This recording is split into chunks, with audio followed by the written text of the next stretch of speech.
All right, folks, thanks for checking out the video. Today, we're talking about the story that has the mainstream media and the open border activists in absolute hysterics. We're looking at the incident in Minnesota involving ICE and the shooting of a woman during an operation. Now, if you've been watching CNN or reading tweets from your local Democrat representatives, you'd probably think this is a case of jackbooted thugs gunning down an innocent bystander for no reason. But as usual, the narrative they're selling doesn't match the facts on the ground. So we're going to break down exactly what happened, why it happened, and why the blame lies solely with the individuals who decided to obstruct a legitimate law enforcement operation. So let's start with the facts. We have ICE agents executing their duty. These are federal officers tasked with enforcing the laws of the United States. Their job is to locate and detain individuals who are in the country illegally, especially those who may have criminal histories or have been ordered removed by a judge. In Minnesota, agents were conducting an operation. They weren't there to harass random people. They were there to do a job. Now, according to reports, during the course of this operation, a woman interfered. She didn't just stand by and watch. She actively obstructed the agents. When law enforcement, whether it's local police or federal agents, is in the middle of an arrest, they have to be in control of the situation. It's chaotic, it's dangerous, and every second counts. When someone inserts themselves into that dynamic, they're escalating the situation. They're creating a threat. Now, the shooting is a tragedy, yes. No one wants to see violence, but we have to be adults about this. If you jump in the middle of a police action, if you physically try to stop officers from detaining a suspect, you are assuming a risk.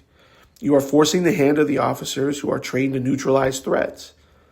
The simple fact of the matter is this: if she had not obstructed the operation, she would not have been shot.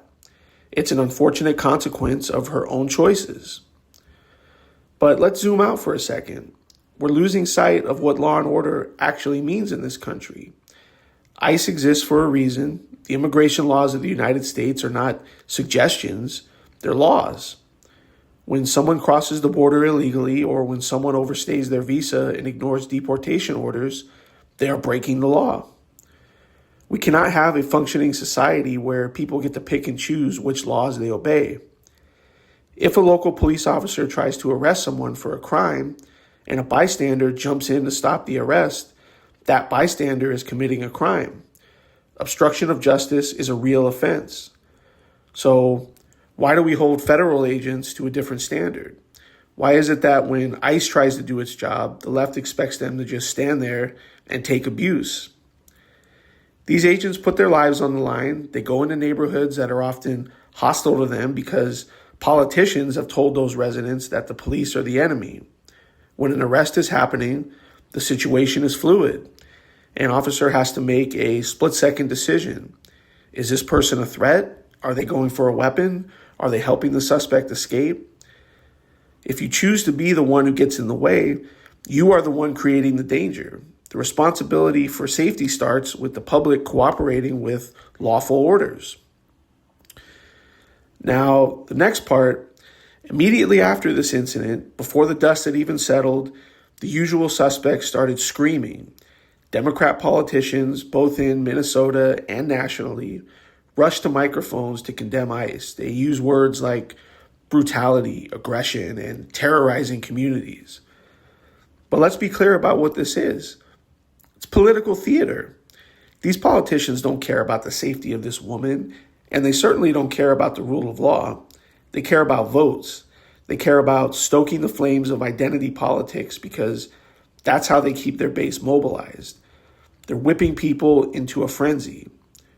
When you tell a community that federal law enforcement officers are invaders or Nazis, what do you think is going to happen? You're inciting people to resist. You're telling them it's heroic to obstruct an arrest. This woman didn't just wake up in a vacuum. She's acting in an environment created by reckless and uncaring Democrat politicians who have normalized the idea that resisting ICE is a moral imperative. They have blood on their hands because they're encouraging this behavior. And this brings us to the broader conversation that no one on the left wants to have, honestly. We're dealing with a crisis of illegal immigration. Millions and millions of people entered this country unlawfully during the previous administration. We have no idea who they are, where they are, or what their intentions are. So the incident in Minnesota is a symptom of a much larger disease. When you allow a massive population of people to live in the shadows, when you refuse to enforce deportation orders, you create chaos. You create situations where federal agents have to go into communities to enforce laws that should have been enforced at the border. Illegal aliens need to be sent home. It is that simple. It's not cruel to enforce the law. It's actually cruel to Americans to let the rule of law erode. It's cruel to the communities where these operations take place, turning them into flashpoints for violence. If we had a secure border and a functioning deportation system, ICE wouldn't have to be raiding homes in Minnesota. They would be processing people at the border and sending them back. So to wrap things up, the shooting in Minnesota is a tragedy, but it was an avoidable one. It was avoided by the simple act of complying with law enforcement. If you obstruct a federal operation, you're putting yourselves in harm's way. That's the reality. So we need to stop listening to the politicians who profit from division and chaos. We need to start supporting the men and women who are tasked with the impossible job of securing our nation. It's time to stop the obstruction, stop the hysteria, and start sending illegal aliens home. That's the only way to restore order and prevent these incidents from happening again.